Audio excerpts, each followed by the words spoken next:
Hello friends, welcome to the YouTube channel Shweta online classes. Friends, इस video में आज हम टीचिंग एप्टीट्यूड के सेट 9 वीडियो डिस्कस करेंगे।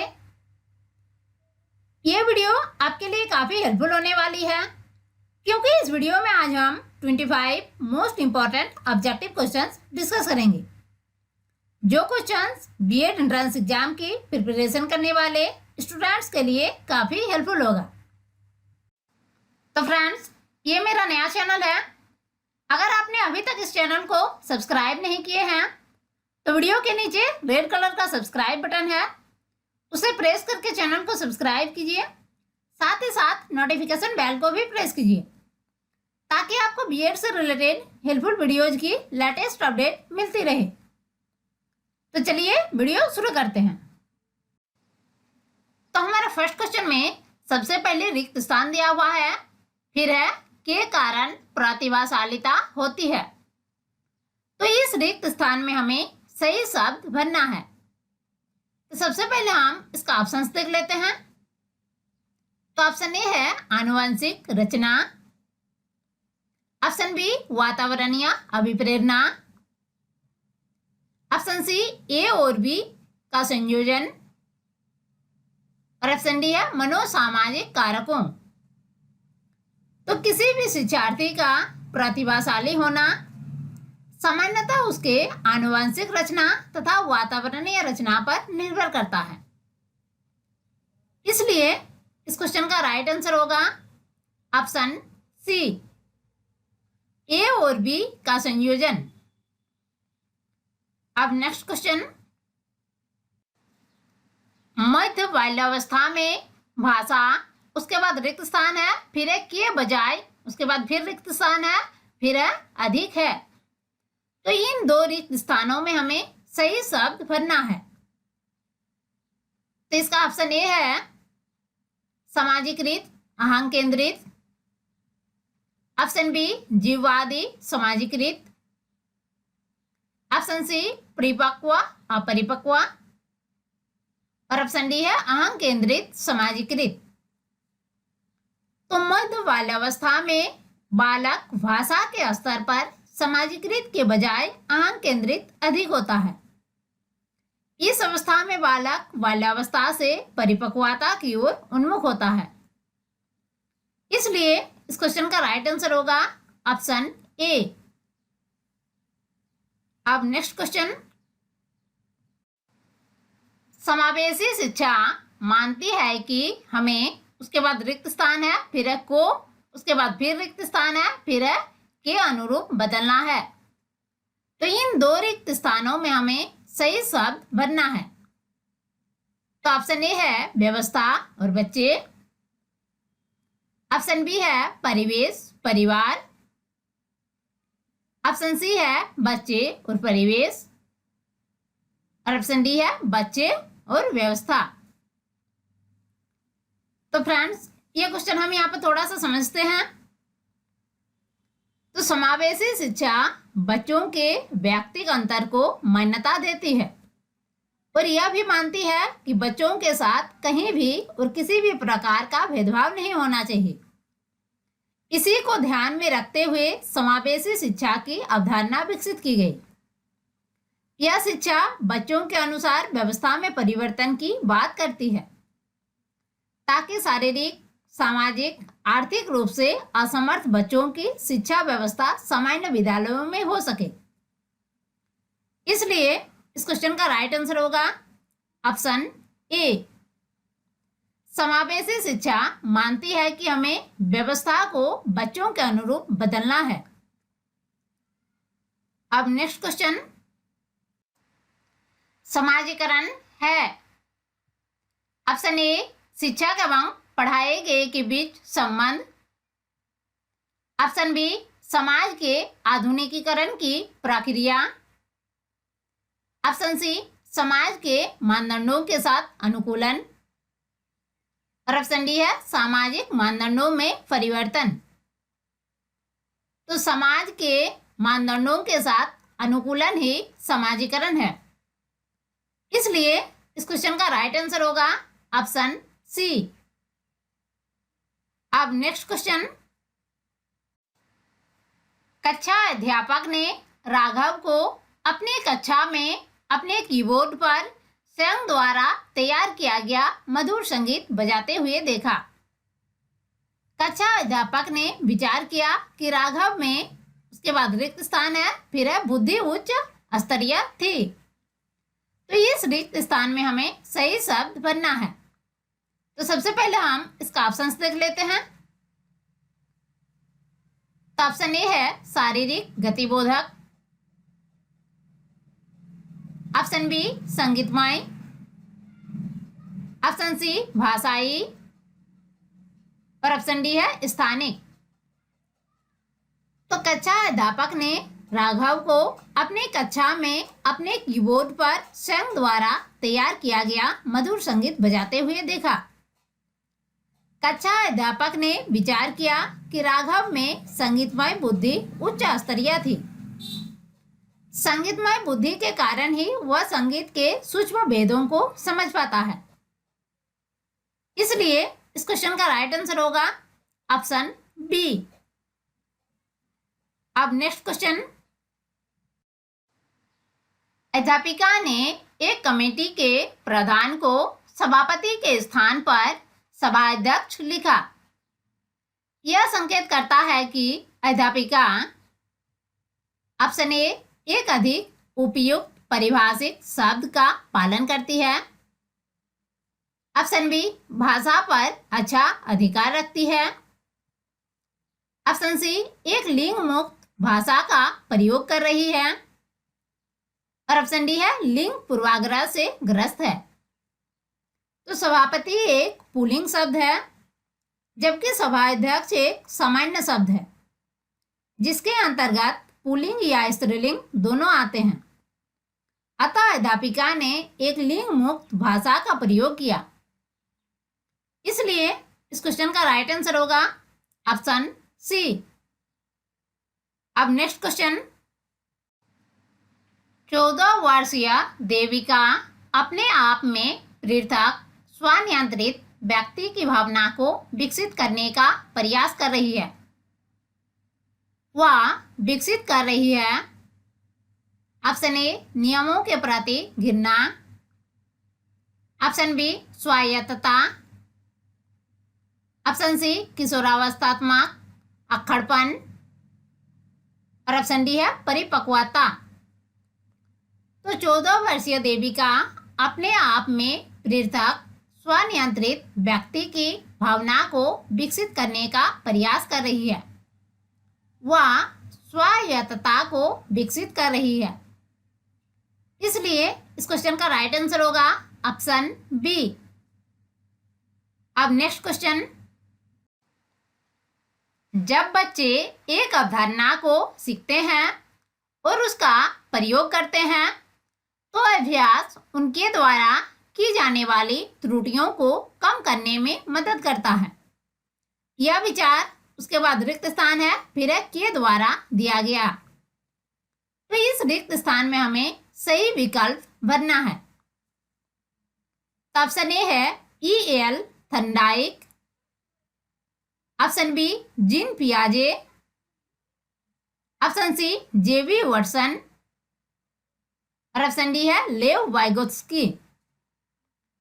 तो जब बच्चे एक अवधारणा को सीखते हैं और उसका प्रयोग करते हैं तो अभ्यास उनके द्वारा की जाने वाली त्रुटियों को कम करने में मदद करता है।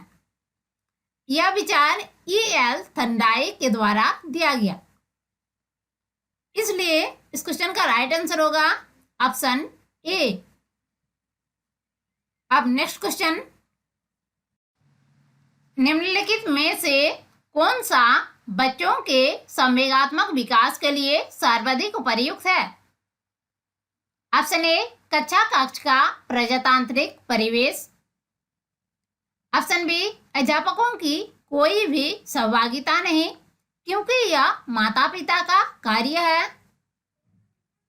ऑप्शन सी कक्षा कक्ष का नियंत्रित परिवेश और ऑप्शन डी है कक्षा कक्ष का अधिकारवादी परिवेश। तो कक्षा कक्ष का प्रजातांत्रिक परिवेश संवेगात्मक विकास के लिए सर्वाधिक उपयुक्त है। इसलिए इस क्वेश्चन का राइट आंसर होगा ऑप्शन ए। अब नेक्स्ट क्वेश्चन, भाषा अवबोधन से संबद्ध विकार है। ऑप्शन ए चलाघात, ऑप्शन बी पठन वैकल्य, ऑप्शन सी वाक संवाद रोग और ऑप्शन डी है भाषाघात। तो भाषा अवबोधन से संबद्ध विकार है भाषाघात। भाषाघात मस्तिष्क का एक ऐसी विकार है जिसमें व्यक्ति के बोलने, लिखने तथा बोले और लिखे हुए शब्दों को समझने या प्रकट करने में अनियमितता, अस्पष्टता एवं अस्थायी विकार उत्पन्न हो जाता है। इसलिए इस क्वेश्चन का राइट आंसर होगा ऑप्शन डी। अब नेक्स्ट क्वेश्चन, निम्नलिखित में से कौन सा एक अन्य विकल्पों से संबद्ध नहीं है। ऑप्शन ए प्रश्न उत्तर सत्रों को संगठित करना, ऑप्शन बी किसी विषय पर विद्यार्थियों की प्रतिक्रिया को लेना, ऑप्शन सी प्रश्नोत्तरी परिचालित करना और ऑप्शन डी है स्व आकलन के कौशल को प्रतिमानित करना। तो स्व आकलन के कौशल को प्रतिमानित करना अन्य तीन विकल्पों से भिन्न है, क्योंकि अन्य आकलन या मूल्यांकन की पद्धति शिक्षक या अन्य किसी परीक्षक द्वारा किए जाने का बोध कराता है, जबकि स्व आकलन में कौशल को प्रतिमानित करना स्वयं के द्वारा आकलन करने तथा उसे प्रतिमान के रूप में स्थापित करने का बोध कराता है, जो निष्पक्ष हो सकता है। इसलिए इस क्वेश्चन का राइट आंसर होगा ऑप्शन डी। अब नेक्स्ट क्वेश्चन, शिक्षार्थियों की व्यक्तिगत भिन्नताओं के संदर्भ में शिक्षिका को चाहिए। ऑप्शन ए निगमनात्मक पद्धति के आधार पर समस्याओं का समाधान करना, ऑप्शन बी कलन विधि का अधिकतर प्रयोग करना, ऑप्शन सी याद करने के लिए शिक्षार्थियों को धैर्य उपलब्ध कराना और ऑप्शन डी है विविध प्रकार की अधिगम परिस्थितियों को उपलब्ध कराना। तो व्यक्तिगत भिन्नता वाले कक्षा में अध्यापक को विभिन्न प्रकार के अधिगम परिस्थितियों को उपलब्ध कराना चाहिए, क्योंकि बालक के बुद्धि, रुचि, योग्यताओं आदि के अनुरूप विकास के अवसर मिलने पर ही वह अपने सर्वोत्तम विकास के स्तर को प्राप्त कर सकता है। इसलिए इस क्वेश्चन का राइट आंसर होगा ऑप्शन डी। अब नेक्स्ट क्वेश्चन, निम्नलिखित में से कौन सा आकलन करने का सर्वाधिक उपयुक्त तरीका है। ऑप्शन ए आकलन शिक्षण अधिगम में अंतर्निहित प्रक्रिया है, ऑप्शन बी आकलन एक शैक्षणिक सत्र में 2 बार करना चाहिए, शुरू में और अंत में, ऑप्शन सी आकलन शिक्षक द्वारा नहीं बल्कि किसी बाह्य एजेंसी के द्वारा कराना चाहिए और ऑप्शन डी है आकलन सत्र की समाप्ति पर करना चाहिए। तो आकलन शिक्षण अधिगम में अंतर्निहित प्रक्रिया है। यह आकलन करने का सर्वाधिक उपयुक्त तरीका है, क्योंकि आकलन शिक्षण अधिगम में अंतर्निहित प्रक्रिया है जिससे बालक अपने अंदर की कमियों को जान सके तथा उसे दूर कर सके। आकलन प्रतिपुष्टि का कार्य करे। इसलिए इस क्वेश्चन का राइट आंसर होगा ऑप्शन ए। अब नेक्स्ट क्वेश्चन, जब वयस्क सहयोग से सामंजस्य कर लेते हैं तो वे बच्चे के वर्तमान स्तर के प्रदर्शन को संभावित क्षमता के स्तर के प्रदर्शन की तरफ प्रगति क्रम को सुगम बनाते हैं। इसे कहा जाता है ऑप्शन ए सहयोग देना, ऑप्शन बी सहभागी अधिगम, ऑप्शन सी सहयोगात्मक अधिगम और ऑप्शन डी है समीपस्थ विकास। तो जब वयस्क सहयोग से सामंजस्य कर लेते हैं तो वे बच्चे के वर्तमान स्तर के प्रदर्शन को संभावित क्षमता के स्तर के प्रदर्शन की तरफ प्रगति क्रम को सुगम बनाते हैं। इसे कहा जाता है सहयोग देना। इसलिए इस क्वेश्चन का राइट आंसर होगा ऑप्शन ए। अब नेक्स्ट क्वेश्चन, एक प्रभावशाली अध्यापिका होने के लिए महत्वपूर्ण है। ऑप्शन ए पुस्तक से उत्तरों को लिखाने पर बल देना। ऑप्शन बी समूह गतिविधि के बजाय व्यक्तिगत अधिगम पर ध्यान देना। ऑप्शन सी विद्यार्थियों के द्वारा प्रश्न पूछने के कारण उत्पन्न व्यवधान की अनदेखी करना। और ऑप्शन डी है प्रत्येक बच्चे के संपर्क में रहना। तो एक प्रभावशाली अध्यापिका होने के लिए जो सबसे महत्वपूर्ण योग्यता होती है वह है प्रत्येक बच्चे के संपर्क में रहना तथा उनकी परेशानियों को जानना एवं उसे हल करना। यह तभी संभव है जब अध्यापिका प्रत्येक बच्चों के संपर्क में रहेगी। इसलिए इस क्वेश्चन का राइट आंसर होगा ऑप्शन डी। अब नेक्स्ट क्वेश्चन, अल्बर्ट बंड्यूरा के सामाजिक अधिगम सिद्धांत के अनुसार निम्न में से कौन सा सही है। ऑप्शन ए खेल अनिवार्य है और उसे विद्यालय में प्राथमिकता दी जानी चाहिए। ऑप्शन बी बच्चों के सीखने के लिए प्रतिरूपण एक मुख्य तरीका है। ऑप्शन सी अनसुलझा संकट बच्चे को नुकसान पहुंचा सकता है। और ऑप्शन डी है संज्ञानात्मक विकास सामाजिक विकास से स्वतंत्र है। तो अल्बर्ट बंड्यूरा के सामाजिक अधिगम सिद्धांत के अनुसार बच्चों के सीखने के लिए प्रतिरूपण एक मुख्य तरीका है। इसलिए इस क्वेश्चन का राइट आंसर होगा ऑप्शन बी। अब नेक्स्ट क्वेश्चन, 14 वर्षीय देविका अपने आप में पृथक स्वनियंत्रित व्यक्ति की भावना को विकसित करने का प्रयास कर रही है। वह विकसित कर रही है ऑप्शन ए नियमों के प्रति घृणा। ऑप्शन बी स्वायत्तता। ऑप्शन सी किशोरावस्थात्मक अक्खड़पन। और ऑप्शन डी है परिपक्वता। तो 14 वर्षीय देविका अपने आप में पृथक स्वनियंत्रित व्यक्ति की भावना को विकसित करने का प्रयास कर रही है।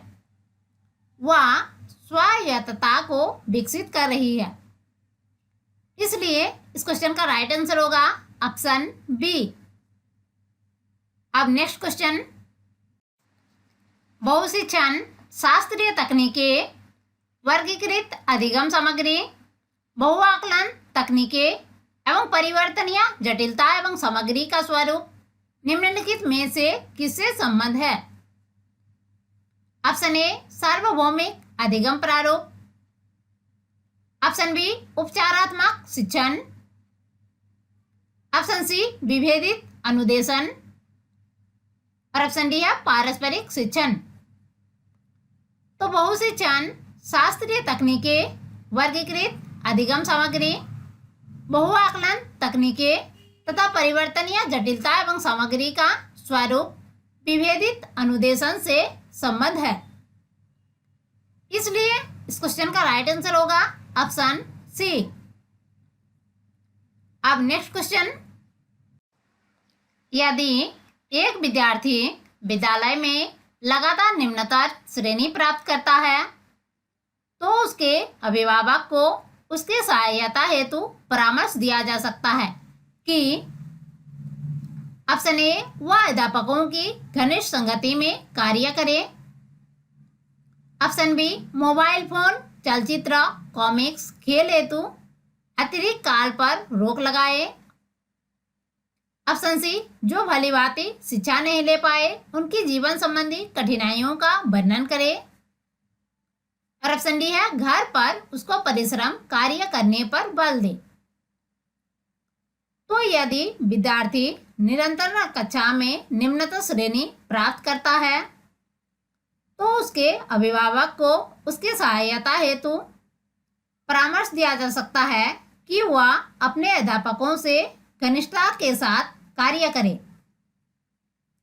तथा उनकी हर संभव सहायता मांगे ताकि वह शिक्षार्थी की हर संभव समस्या का निदान कर सके। इसलिए इस क्वेश्चन का राइट आंसर होगा ऑप्शन ए। अब नेक्स्ट क्वेश्चन। तो इस क्वेश्चन में सबसे पहले रिक्त स्थान दिया हुआ है, फिर है के अतिरिक्त बुद्धि के निम्नलिखित पक्षों को स्टेनबर्ग के त्रितंत्र सिद्धांत में संबोधित किया गया है। ऑप्शन ए अवयवभूत, ऑप्शन बी सामाजिक, ऑप्शन सी आनुभविक और ऑप्शन डी है संदर्भगत। तो सामाजिक के अतिरिक्त बुद्धि के निम्नलिखित पक्षों को स्टेनबर्ग के त्रितंत्र सिद्धांत में संबोधित किया गया है। इसलिए इस क्वेश्चन का राइट आंसर होगा ऑप्शन बी। अब नेक्स्ट क्वेश्चन। थ, फ, च ध्वनियां है। ऑप्शन ए रूपीम, ऑप्शन बी लेखीम, ऑप्शन सी शब्दीम और ऑप्शन डी है स्वनिम। तो थ, फ और च ध्वनियां स्वनिम है। इसलिए इस क्वेश्चन का राइट आंसर होगा ऑप्शन डी। अब नेक्स्ट क्वेश्चन। तो इस क्वेश्चन में सबसे पहले रिक्त स्थान दिया हुआ है, फिर है के अतिरिक्त निम्नलिखित सभी के कारण अधिगम अक्षमता उत्पन्न हो सकती है। तो ऑप्शन ए है सेरिब्रल डिस्फंक्शन, ऑप्शन बी संवेगात्मक विघ्न, ऑप्शन सी व्यवहारगत विघ्न और ऑप्शन डी है सांस्कृतिक कारक।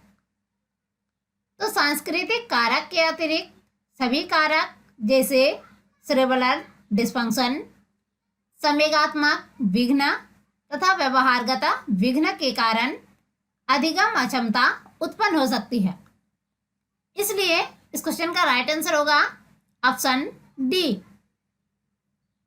अब नेक्स्ट क्वेश्चन।